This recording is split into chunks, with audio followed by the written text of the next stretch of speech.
आज हम पढ़ेंगे डिवीज़न एज अ फ्रैक्शन। तो जैसे आपको ये न्यूमेरिकल दिया गया है 4/3 डिवाइडेड बाय 12/5। इसका जो प्रोसेस होता है वो ये होता है, जो हमारे पास फर्स्ट फ्रैक्शन होता है वो एज इट इज़ लिखा जाता है।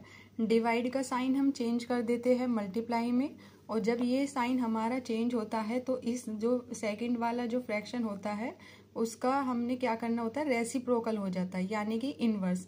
जो डिनोमिनेटर होता है वो न्यूमरेटर हो जाता है, जो न्यूमरेटर होता है उसको हम डिनोमिनेटर लिख देते हैं। जैसे 4/3 एज इट इज़ आ जाएगा, डिवाइड का सिंबल चेंज हो जाता है मल्टीप्लाई में, और इसका रेसिप्रोकल यानी कि इनवर्स कर देंगे उल्टा।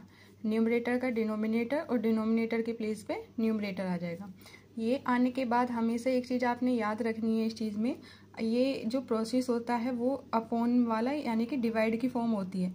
तो आप इस नंबर को ऐसे ऐसे कट कर सकते हैं न्यूमरेटर डिनोमिनेटर के अकॉर्डिंग, और बाय क्रॉस अकॉर्डिंग भी इसको आप कट कर सकते हो अगर नंबर हमारे कट हो रहे। लेकिन सामने सामने आप कभी कट नहीं कर सकते क्योंकि वो मल्टीप्लाई की फॉर्म में होता है।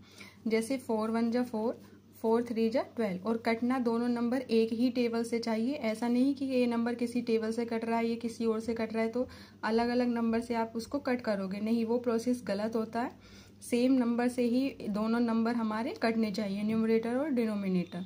ठीक है, अब ये 5 और 3 कटेंगे नहीं क्योंकि दोनों ओड नंबर है, या वो किसी के टेबल में भी नहीं आते, अपने ही टेबल में आते हैं।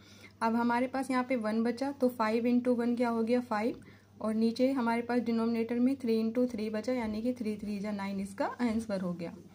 अब इस तरीके का एक न्यूमेरिकल देखते हैं। मिक्स फ्रैक्शन में अगर दिया है और डिनोमिनेटर की प्लेस पे अगर नहीं है कुछ भी, तो सबसे पहले हम इसको इम्प्रॉपर करेंगे। 3 4 जा 12, 12 में 2 प्लस करा तो 14/3। यहाँ पे नहीं है डिनोमिनेटर में तो 1 ऐड कर लेंगे।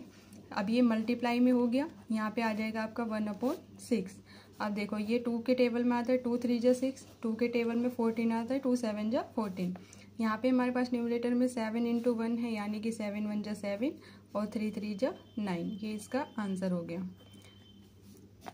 एक और न्यूमेरिकल अगर हम देखें, जैसे मान लो मैंने लिख दिया 5/12 डिवाइडेड बाय 12/5, तो यहाँ पर 5/12 आ जाएगा, मल्टीप्लाई हुआ, यहाँ पे इसका रेसिप्रोकल यानी इन्वर्स हो गया 12/5।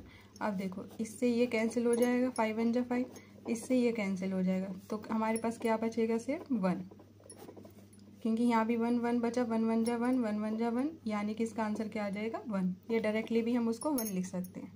अगर आपको वीडियो अच्छी लगी हो तो लाइक, और प्लीज़ चैनल को सब्सक्राइब कर दीजिए, वीडियो को शेयर कर दीजिए अपने फ्रेंड्स, जो भी जिसकी भी इसको नीड है। बाकी